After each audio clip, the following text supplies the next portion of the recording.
弟兄姐妹，大家平安！邀请大家一同从座位上站立起来，我们来敬拜神。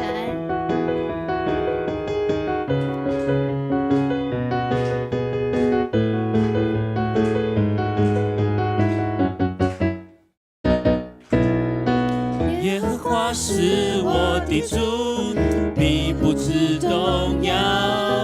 有耶和华的帮助，还要惧谁呢？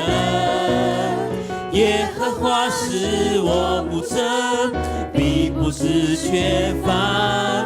有耶和华作我旌旗，必全然得胜。耶和华是我思维的盾牌，是我的荣耀，又是叫我抬起头的神。一宿虽然有哭泣，早晨我们必欢呼。你是我的磐石，我的帮助。神是我们患难中随时的帮助，是我们重新得力的主。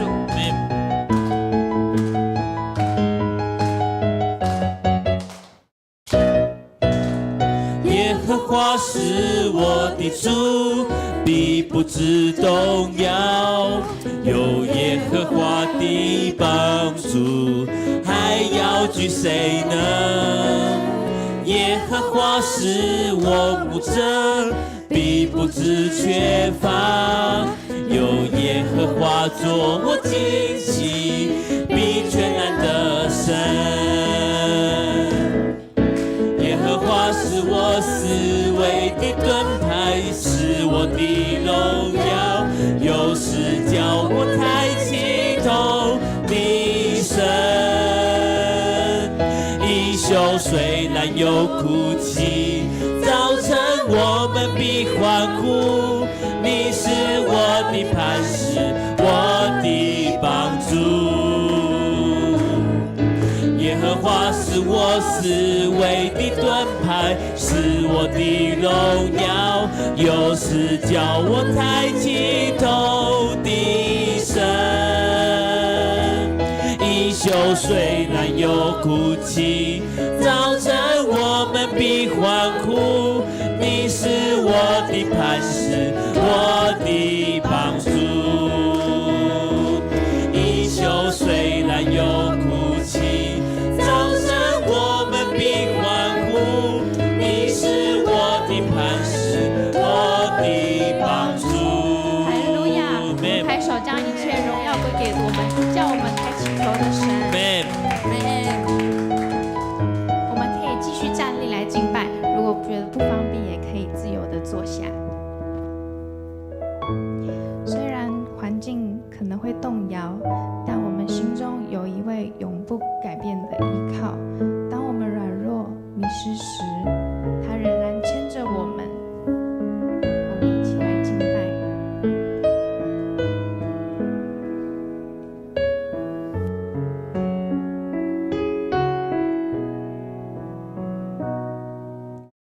每当我面对风浪，你总在我身旁，生命部分与我分享更深的渴望。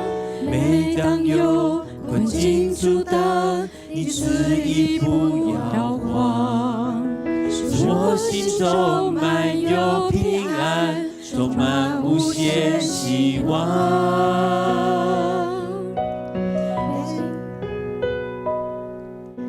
每当我面对风浪，你总在我身旁，生命部分与我分享更深的渴望。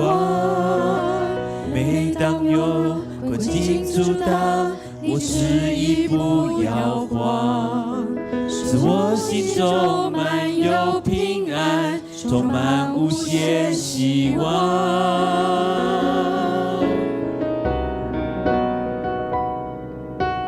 你是我永远的依靠，坚守信心来宣告，我真实经历你你全能的力量，唯有你是我永远的依靠。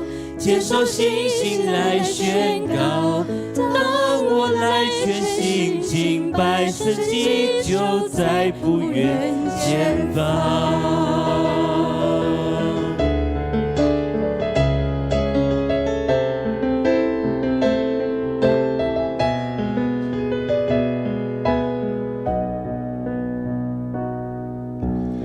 每当我面对风浪，你总在我身旁，生命福分与我分享，更深的渴望。每当有困境阻挡，你指引不要忘，使我心中满有平安，充满无限希望。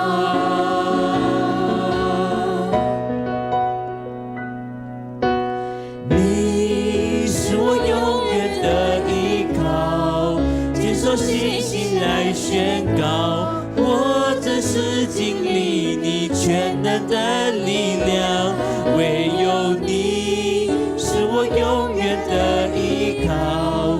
接受信心来宣告，当我来全心敬拜，神迹就在不远前方。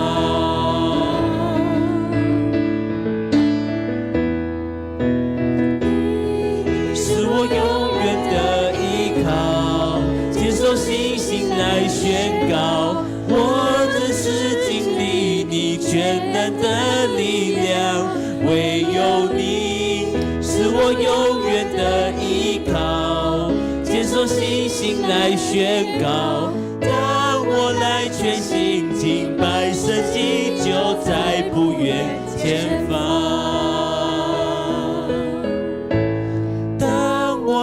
全心敬拜，神迹就在不远前方。亲爱的天父，你是我们永远的依靠，在我们软弱无助时，你从不丢下我们；在我们感到孤单迷惘时，你的爱仍然环绕着我们。求你让我们将目光从困难中转向你，不依靠自己的努力，而是单单信靠你的同在和带领。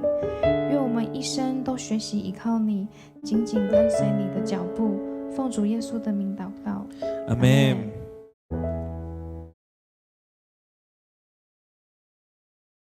各位弟兄姐妹请坐，大家平安。线上的牧师师母以及弟兄姐妹大家平安。今天我要用这个题目神迹与人的足迹来跟大家分享，是诗篇77篇1节到20节。那在我们读圣经之前呢，我先来介绍这个诗篇的背景。这个是亚萨的诗，照耶杜顿的做法交与灵长，所以我们知道，这篇诗篇的作者是亚萨。那诗篇的用途是交与灵长，灵长呢就可以等于是指挥。那曲调是照耶杜顿的做法，耶杜顿是一个人，他是音乐的所谓的音乐的负责人，然后所以以江南教会来讲呢，灵长就是圣歌队的指挥静豪老师，那耶杜顿呢就是我们的静怡师母，这样大家了解吧？好，那再来要请大家一起来读诗篇，我们先读1节到第9节。那在读诗篇的时候，希望大家能是带着感情的，这个是情绪满满的诗篇，所以我们要带着感情，带着自己的情绪来读。好，我们一起来。我向上帝哀叫呼求，我高声呼叫，他垂听了我。患难的时候，我祈求主，我整夜举手祷告，得不到安慰。我思念上帝时，不禁叹息，我沉思默想，总觉得沮丧。他不让我安眠，我愁烦不安，不能说话。我想起过去的日子，追忆以往的岁月。我整夜沉思，我默想自问：难道主永远丢弃我们？难道他不再喜欢我们？他的慈爱永远消失了吗？他的应许代代失效了吗？难道上帝忘了开恩？难道愤怒已取代了他的怜悯？好，我们先读到第9节。那因为这篇诗是亚萨所写的，那他写作时候呢，你看前面的这些，就知道他是遭遇到极大的困难、极大的痛苦，但是他并没有说他遭遇到什么苦难，所以我们可以猜想，能遇到这么大的苦难，应该就是他的国家遭到灭亡，百姓被掳。那因为经过几次的祷告，并没有脱离这个苦境。想要请问各位弟兄姐妹，不知道你们有没有经历过，即使在祷告的时候，我们向神诉说我们的苦楚以及我们的问题，但是我们的心中仍然没有得到安慰。很多时候我们祷告了，却仍然苦闷，就跟圣经经文里面说的，我的心不肯受安慰，这是为什么？那一方面可能是因为我们遭遇到的难题并没有因为祷告而立刻得到解决，那一方面也可能是因为虽然我们祷告，可是我们的心思意念却一直深陷在我们悲伤的情绪当中无法自拔，或者是我们习惯把焦点聚焦在自己的身上，所以以至于这个困难就越放越大，我们的忧虑就越想越多，我们的怀疑就越来越重，泥沼就越陷越深。就如同这位诗人一样，他也是祷告，但是刚开始的时候，他把自己放在前面，所以这篇诗篇的前半段呢，都是提到我向上帝呼求，我高声呼叫，我祈求主，我整夜举手祷告，我思念上帝的时候，我沉思默想。还有他不让我安眠，我愁烦不安，我想起过去的岁月，我整夜的沉思，我默想，难道主他永远丢弃我们？难道主他不再喜欢我们了吗？他在前半段都是把自己放在前面，所以都是用我来当主词。但是这个诗篇我喜欢的地方就是他到了后半段开始有了转折。他从10节到20节之后，因为他迫切的呼求上帝，回想上帝的恩典，所以他又再度的心怀盼望来赞美上帝。我们继续来看第10节到第20节，我们一起来读。于是我说，最使我伤心的是，至高上帝的能力已经改变了。上主啊，我要记住你伟大的作为，我要回忆你往日所成就的奇事，我要沉思你一切的工作，我要默想你大能的作为。上帝啊，你所做的都是圣洁，没有其他的神可以跟你相比。你是行神迹的上帝，你向列国彰显你的大能，你用你的大力救赎你的子民，救了雅各和约瑟的后裔。上帝啊，河流看见了你都畏惧，深渊看见了你也都站立。密云降下大雨，天空发出雷轰，闪电满天奔驰。你的雷声隆隆，闪电照亮世界，大地惊惶颤抖。你跋涉海洋，跨越深渊，但你的足迹无处可寻。你借着摩西和亚伦的手，像牧者一样带领你的子民。在第10节以后，这个诗人他想到了神永远不变的本质，那就是什么呢？神的圣洁。第13节说：“神啊，你的作为是洁净的。”他想到了神的独一，有何神比上帝还大呢？他也想到神的大能，你曾在外邦中彰显你的能力。他想到了神的拯救，你曾用你的膀臂赎了你的名。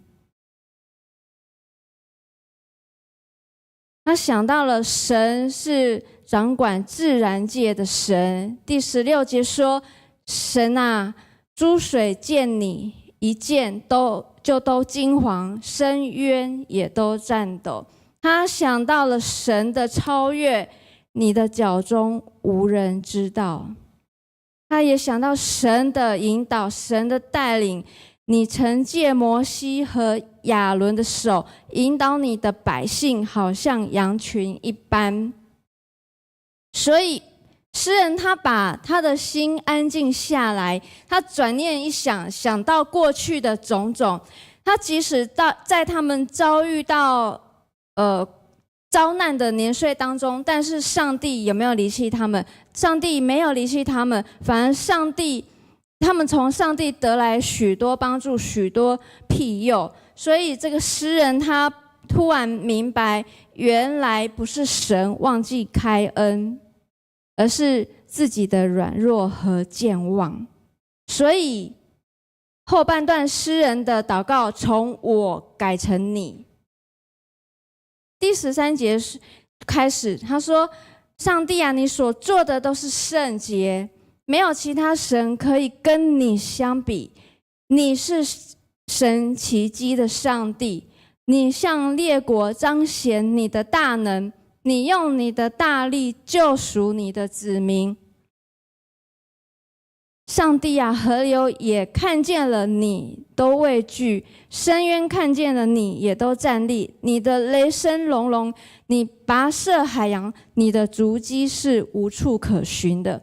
你借着摩西和亚伦的手，像牧者一样带领你的子民。”经文最后出现了转折，这位神明明是创造天地伟大的造物者，可是他却定睛在渺小的我们的身上，他帮助我们，他甘心乐意，并且白白的将救赎的恩典送给我们。在以色列人出埃及之后，以色列人他们看见上帝有各样的神迹，包括神用云柱火柱带领他们走旷野的路，以及在空无一物的旷野中赐下玛纳喂饱他们。在干旱无水之地，神让水从磐石中流出来，消除他们的干渴。在他们面对埃及追兵的时候，他们跑到红海，他们要如何过红海？后面就是追兵了，但是前面是红海，就没想到神借由摩西的杖击打红海，使海水分开。这张照片不是红海，这个是澎湖的魁壁山，就是俗称的摩西分海。我上周去到这里，这个为什么它会分开？是因为潮汐的关系。在满潮的时候呢，它都是海水。那退潮的时候呢，它就会退出一条路，让人你可以从这里走到对面的那座看起来像小岛，那个叫赤屿。这也是上帝很奇妙的创造，但是摩西他们逃到红海的时候，他们知道潮汐吗？我想红海应该也没有潮汐会分合吧。所以神是如此的奇妙，带领他们，让红海能分开，让他们逃过后面的追兵。这篇诗篇主要是要提醒我们，要回顾上帝在我们生命中的恩典。江南教会今年60年，相信有许多神迹彰显在江南教会。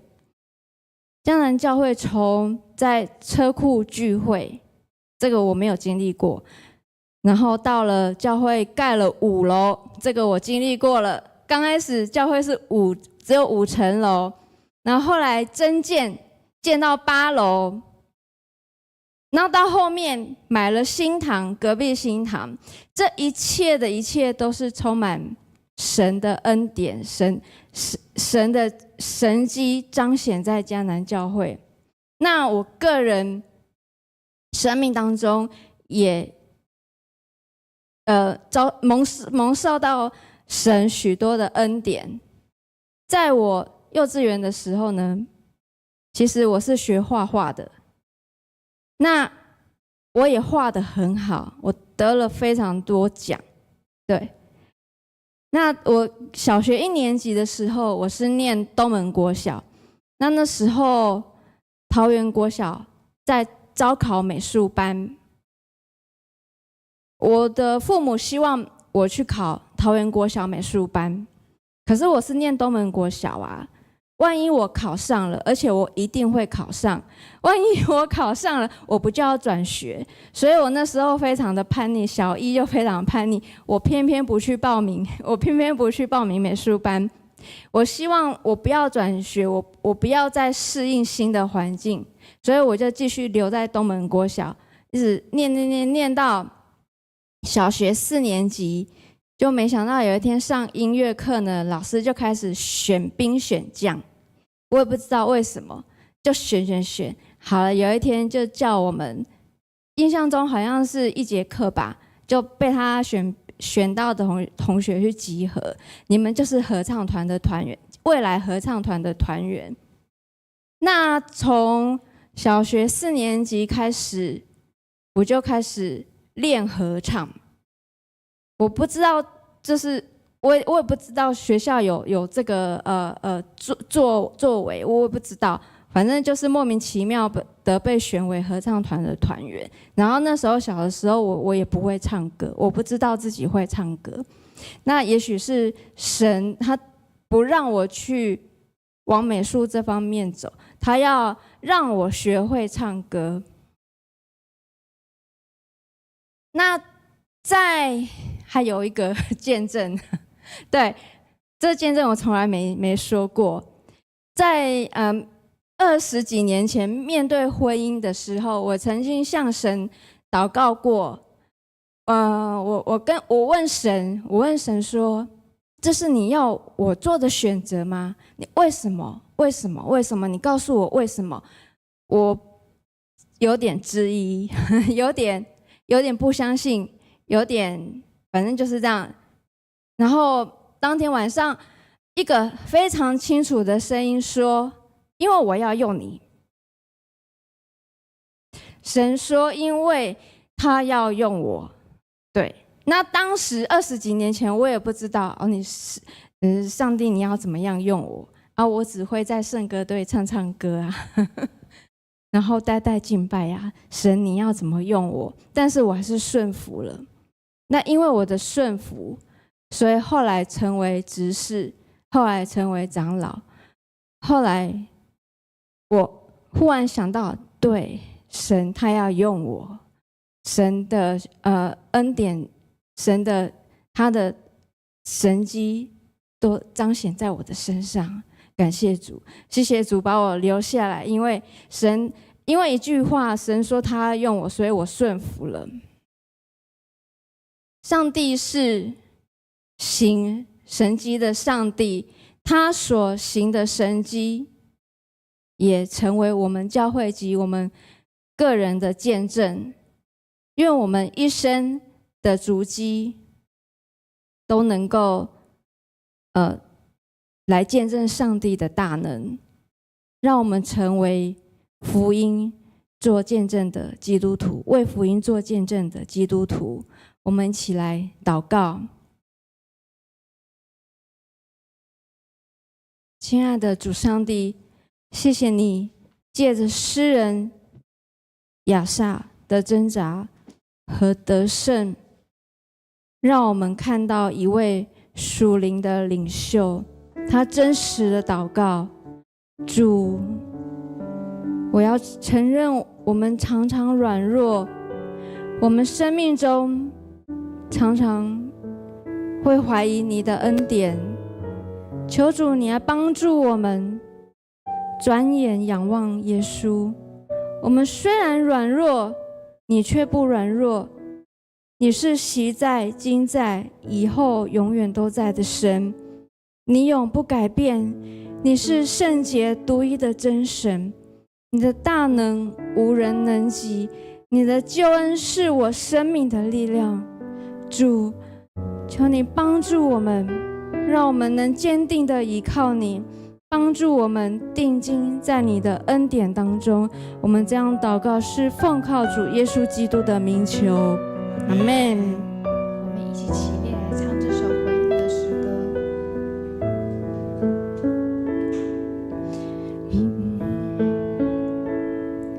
神灵啊，求你来，我软弱，你明白，我无言，你叹息，亲自为我代求，你检查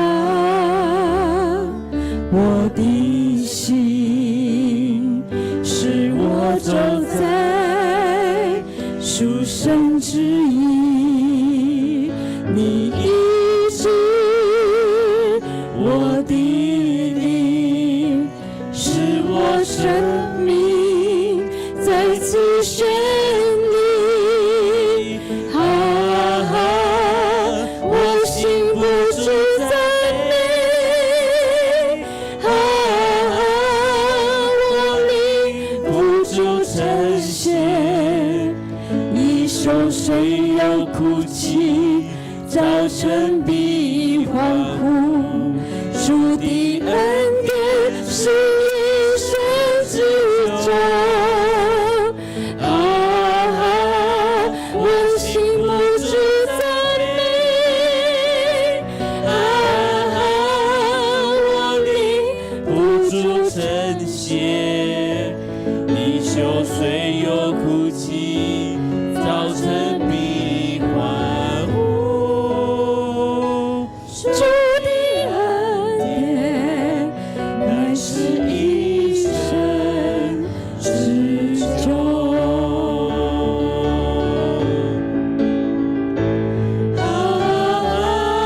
我心不住赞美，我灵不住称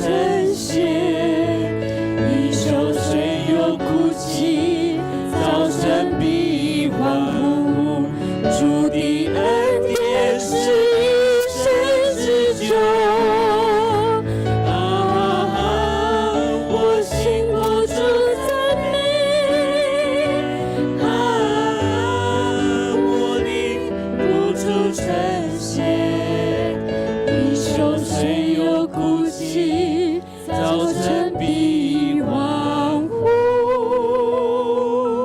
主的恩典乃是一生之久。我们起来祷告，谢谢主。这一生最美的事就是能够认识主。我们感谢你，你鉴察我们的心，使我们走在属神的旨意。我们要不断的感谢，凡事谢恩，凡事交托，凡事喜乐。我们这样祷告是奉靠主耶稣基督的名求，阿们。各位弟兄姐妹请坐，我们要来祷告。首先我们要为世界、为国家、为社会来祷告。美国在6月21号有派战机来轰炸伊朗核设施。那昨天呢，他们川普总统也宣布说，伊朗跟以色列已经签订了停火的协议，但是在他说完话的4个小时后，伊朗又发射飞弹到以色列去，所以停火的协议并未生效，局势也再度的紧张。求主保守世界战火地区能够早日靠主得到平静。再来，中共的解放军在上周4晚间以及周5的凌晨，总共派遣了74架的军机飞向台湾，其中有61架穿越了台湾海峡的中线，这是在挑战我们的底线哈。所以，因为这个行为使了两岸的紧张局势又持续的加剧，求主制止两岸不友善的行为，而能有互相尊重的态度以及基础。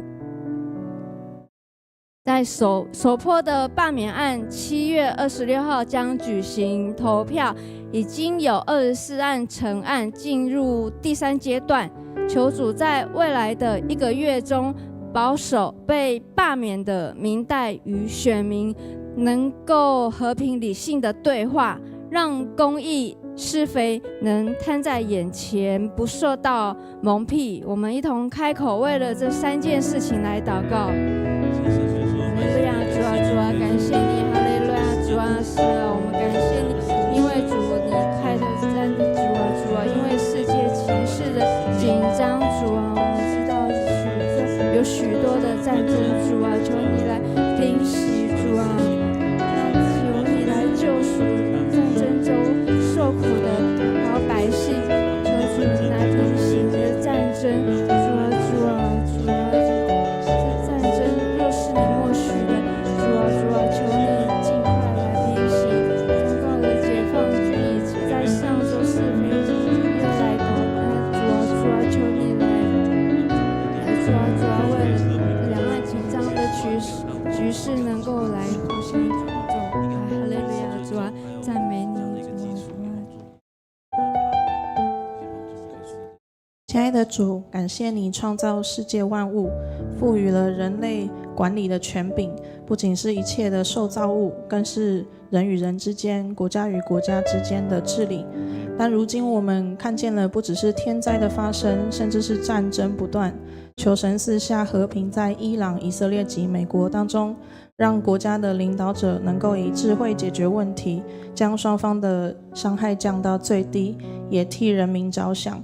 愿主与因为战争失去家人的遗族同在，亲自安慰他们，也祈求上帝看顾保守台湾这块土地及人民的安危，不让对岸持续造成我国的威胁，带领台湾保家卫国的军队能足够健壮，也是给两岸领导人有使人民和睦的能力，保持双方的彼此尊重及友善。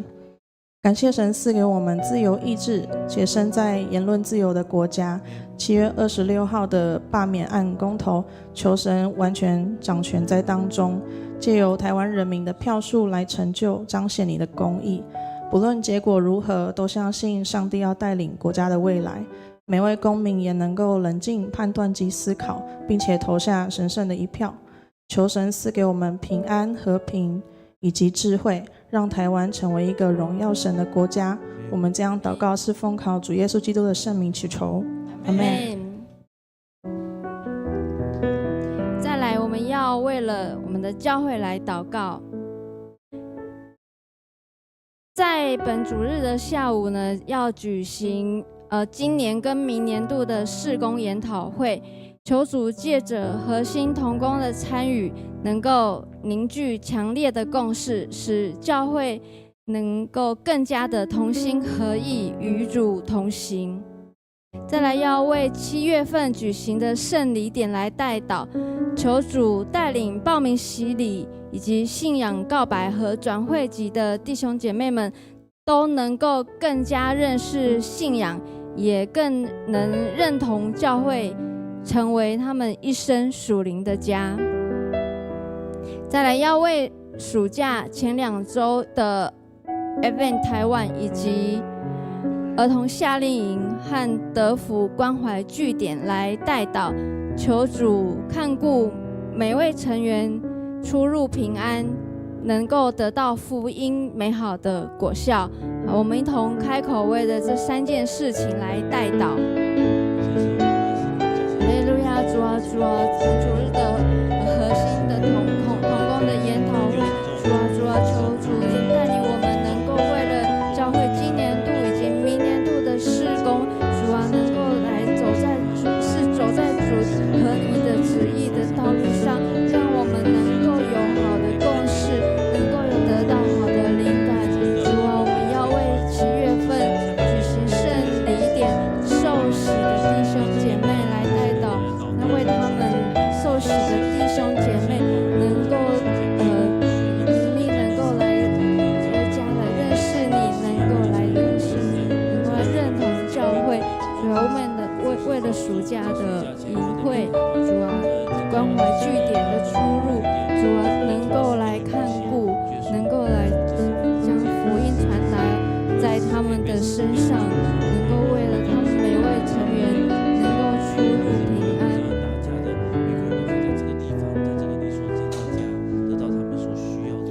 慈爱的阿爸父神，我们同心合意的宣告，主耶稣在我们的生命中，在我们的教会中作王掌权，圣灵在聚会中自由的运行。求主赐下属天的智慧，让那些未信主的人都能够认识耶和华所带来的平安，并且施恩给教会的弟兄姐妹都能活出平安的见证。求圣灵借着真理更深的光照我们的内心，使我们能够审查和回转，持续活出在基督里，成为一个新造的人。我们的生命都能够与父的心对齐，所有的关系也都蒙翻转，并且靠着圣灵活出爱人舍己、和睦同居、满有平安能力的新生命。今年和明年的事工研讨会即将于在6月29日的主日下午的举行。求主帮助所有的参与的核心同工，大家都能够凝聚一个强烈的共识，来使我们的教会能够更加同心合一，与主同行，复兴迦南教会成一个合神性的教会。也为了7月份即将举办的圣礼典来代祷，求主带领有报名洗礼、信仰告别和转会籍的兄姐们，都能够认识信仰，也能够认同教会，来到迦南教会，这就是他们未来一生属灵的家。求主帮助他们能够永远的在迦南教会。也为了在暑假前2周的 Advent 台湾的儿童夏令营已经得福的关怀据点，我们来代祷，求主看顾每一位成员都能够出入平安，并且得到福音美好的果效。我们在这个营会当中，我们可以帮助许多的儿童从小都能够来认识主、信靠主，也在德福关怀据点能够带领更多未信主的这些长者，能够来认识主，来关心我们大家每个人的生命的平安。我们这样祷告都奉靠主耶稣基督名求，阿们。再来，我们要为教会的肢体来祷告。首先，我们喜乐小组的徐永春弟兄在6月24号，就是昨天蒙主恩召安息主怀，他在6月30号要举行入殓、火化、告别及安放礼拜。我们要为他的遗族王朱慧姐妹及2位女儿家园佳丽来代祷，愿主安慰的灵与遗族同在。再来，我们要为永成小组的刘美莲姐妹来代祷，她在昨天住进了长庚医院，然后今天呢进行手术，她要将脚部的钢片拆除及清创，求主保守看顾手术的过程一切顺利，糖尿控制得以早日康复。我们首先为了这2位代祷者的来代祷，我们同声开口来祷告。哈利路亚，主啊主啊，亲爱的永春兄，感谢主啊，哈利路亚，主啊主啊主啊，求你来看顾来安慰他的太太朱慧姐姐与他的女儿家园佳丽同在。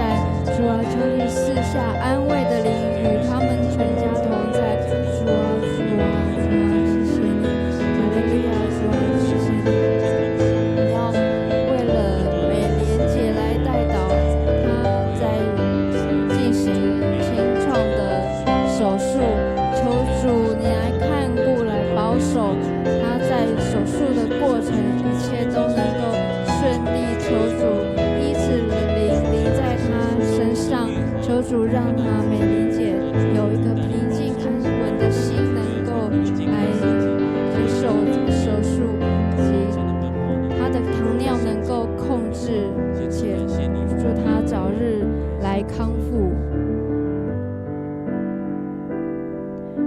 在我们要为勾追小组的李秋红长老来代祷，他之前上礼拜吧，因为肾功能低下，肺部积水，6月14到长庚医院急诊住院，那目前是转住安宁病房，求主保守看顾，赐下平安，也让秋红长老能够得着医治，早日来康复。我们要为芥菜种小组的陈秀珠姐妹来代祷，她因为呼吸道感染而受苦，她讲话会气喘，身体很虚弱，所以现在正在接受治疗休养中。求主亲自施恩医治，赐她力量与平安，使她的病情能够迅速好转，早日痊愈。我们一起开口同声来祷告。哈利路亚，主啊，我们要为了秋红长老来代祷，主啊主啊，他年纪虽年长，主啊，求你来看顾他，主啊主啊，看顾他的年纪，主啊，能够在晚年的时候能够脱离身体的病痛，主啊，他的肺部积水的问题，求主你来治疗，主啊，求主治疗医治看顾他，秋红长老他的晚年的身体身心灵，他家族，主啊，我们要为了美莲姐来代祷，为了秀竹姐来代祷，主啊，因为她呼吸道感染，主啊，她身体非常的虚弱，她的家人也非常的虚弱，主啊主啊，求主来医治她，求主来亲自来医治，主啊主啊，求你医治的大能临在她的身上。哈利路亚，主啊主啊，谢谢你，感谢你。接着我们要为思雨小组胡连珠姐妹来代祷，她就是黄思雨的妈妈。那连珠姐呢，她出院后2次的紧急状况来送急诊，所以照顾她的家人也身心俱疲。求主与连珠姐及她的家人同在，身心灵都能得着坚固。求主赐下平安与勇气，让他们能够面对各样的困难与变化。要再来为多家小组简承满姐妹及秀园小组的康芳园姐妹来代祷，他们在6月26日，就是明天要进行白内障手术，求主保守手术过程能够平安顺利，术后复原良好，能够早日恢复眼睛的健康。我们一起开口同声来祷告。哈利路亚！主，我们要为了连珠姐来代祷，她出院后照顾她的，不管是她个人还是她照顾她的家人，因为她身体的病状都受到极大的痛苦。主啊，求你怜悯他们，求你赐信心在他们的身上。主啊，求你让医生的手能够来医治。主啊，你赐下平安勇气，能够让他们面对各样的困难与变化。我们要为了承满姐及秀园方圆姐妹来代祷，他们要进行白内障手术。主啊，求主你来保守这个手术的过程中能够平安。主啊，让他们接受手术，在经过休养之后，求主让他们的眼睛能够来恢复健康。哈利路亚！主啊，感谢你来，主啊，感谢你来代祷你，主啊，哈利路亚！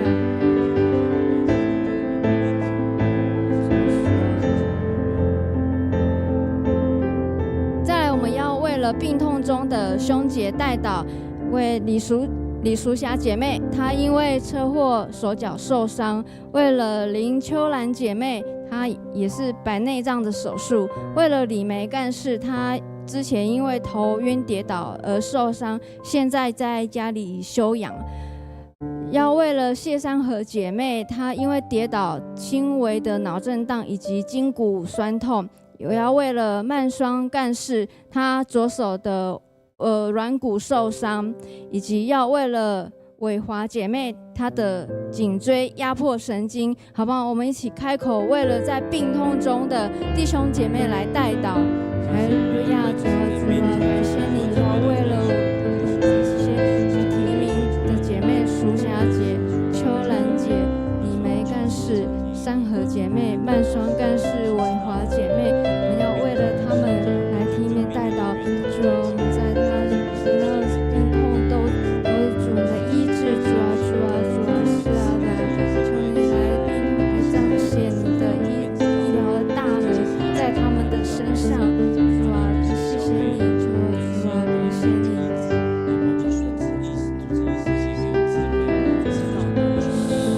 哈利路亚！主啊，我们将身体有病痛以及心灵受伤的弟兄姐妹带到你的面前，求你释放病中的兄姐，除去他们身体及心理的病痛，在他们病中能够经历你医治的大能。愿主耶稣的宝血能够涂抹遮盖他们，释放他们，恢复自由。主，我们呼求你，在这受伤的世界能够彰显神迹，圣灵的安慰临到所有破碎的灵魂。求你带下医治和恩典。主，你的道路高过我们的道路，你的意念高过我们的意念，你赐下一切的救赎，你的脸光照向义人，你是垂听人祷告的主。我们这样祷告是奉靠主耶稣基督的名求。各位弟兄姐妹，请起立，请站立，我们用这首歌来祝福。你的脚步，拍手，带着我的脚步，一步一步都有祝福。每个脚步都要紧紧跟随，走在蒙福的道路。就给我更多的勇气，给我更多的信心，让我勇敢踏出跟随你的脚步。跟你走在旷野地，曲曲折折我也不在乎。我只要更多信靠你，只要更多顺服你。凡是属于你的，我就不冷不语。就算经过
救恩，谢谢主你的祝福，我们是蒙福的。谢谢主，你已经先爱我们，我们每一步都有你的祝福。我们要永远跟随主，走在主的道路中。最后，我们要一起用主祷文来祷告说：我们在天上的父，愿人都尊你的名为圣。愿你的国降临，愿你的旨意行在地上，如同行在天上。我们日用的饮食之赐给我们，免我们的债，如同我们免了人的债，不叫我们遇见试探，救我们脱离凶恶。因为国度、权柄、荣耀，全是你的，直到永远。阿们。我们将荣耀献给主，哈利路亚，赞美主。今天祷告会就到这里，请大家离开之前呢，